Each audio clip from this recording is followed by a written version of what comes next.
সকালে ঘুম থেকে উঠতে কি আপনার কোমর সোজা করতে কষ্ট হয়? অথবা চেয়ার থেকে উঠে কি মনে হয় যে আপনার কোমরটা জমে গেছে? বিশ্বাস করুন, এই সমস্যা আপনি একা নন। আমাদের দেশের প্রায় 80% মানুষ লো ব্যাক পেইন বা কোমরে ব্যথাজনিত সমস্যায় ভুগছেন। আমরা অনেকেই মনে করি পেইন কিলার খেলে বা রেস্ট নিলে এই সমস্যা থেকে মুক্তি পাওয়া যাবে, কিন্তু আসলে তা নয়। আজকের ভিডিওতে আমি দেখাবো কিভাবে 5 মিনিটের মধ্যে ঘরোয়া উপায়ে কোনো ওষুধ ছাড়া ফিজিওথেরাপি চিকিৎসা নিয়ে কিভাবে কোমর ব্যথা থেকে পরিত্রাণ পাওয়া যায়। তাহলে চলুন আর দেরি না করে মূল ভিডিওতে যাওয়া যাক। প্রথমে বুঝতে হবে ব্যথাটা কেন হচ্ছে।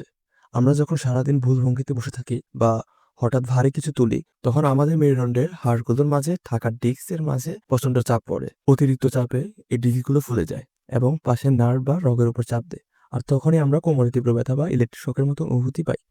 অর্থাৎ সমস্যাটা হাড়ের নয়, সমস্যাটা মূলত ডিস্ক বা নার্ভের। তাই শুধু ওষুধ খেয়ে ব্যথা কমিয়ে রাখলে চলবে না, আমাদের মেরুদণ্ডের মেকানিজম ঠিক করতে হবে। এখন আমি আপনাদের 4টি বিশেষ ব্যায়াম দেখাবো। এগুলো মেরুদণ্ডের ডিস্ক এবং নার্ভের জন্য জাদুর মতো কাজ করে। প্রথমটি হলো ব্যাক এক্সটেনশন। প্রথমে পেটের উপর ভর দিয়ে শুয়ে পড়ুন। এবার হাতের তালু কাঁধের নিচে রেখে ধীরে ধীরে মাথা ও বুক উপরের দিকে তুলুন, ঠিক সাপের মতো। খেয়াল রাখবেন আপনার কোমর যেন ফ্লোর থেকে না ওঠে। উপরে ওঠার পর পজিশনটি 5 সেকেন্ড ধরে রাখুন। মনে মনে 1 থেকে 5 পর্যন্ত গুনুন। এভাবে ধীরে ধীরে নামুন। এভাবে মোট 10 বার রিপিট করবেন। এটি আপনার ডিস্কের পজিশন ঠিক করতে সাহায্য করবে।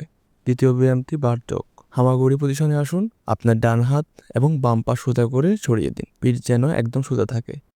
হাত ও পা সোজা করে 5 সেকেন্ড স্থির থাকুন, শরীর যেন দোল না খায়। এভাবে 1 থেকে 5 পর্যন্ত গুনুন। এরপর রিল্যাক্স করুন এবং অন্য হাত ও পা দিয়ে ট্রাই করুন। এটি আপনার মেরুদণ্ডের ব্যালেন্স বাড়াবে।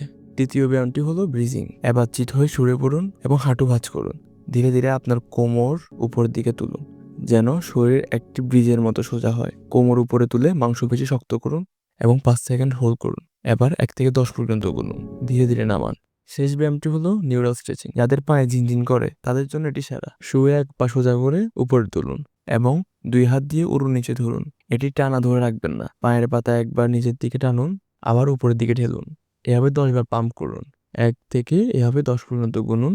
1, 2, 3 এভাবে 10 বার হয়ে গেলে পা নামিয়ে দিন। এটি নার্ভকে ফ্রি করে দেয়। এই ব্যায়ামগুলো নিয়ম করে সকালে অথবা রাতে ঘুমানোর আগে করবেন।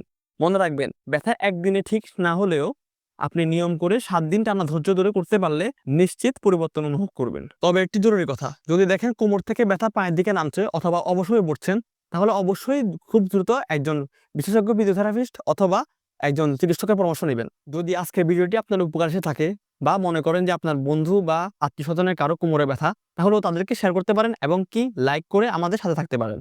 আর এরকম স্বাস্থ্য বিষয়ক আপডেট ও টিপস পেতে আমাদের সাথে থাকুন এবং ভালো থাকুন, সুস্থ থাকুন এবং ফিজিওথেরাপির চিকিৎসা নিন।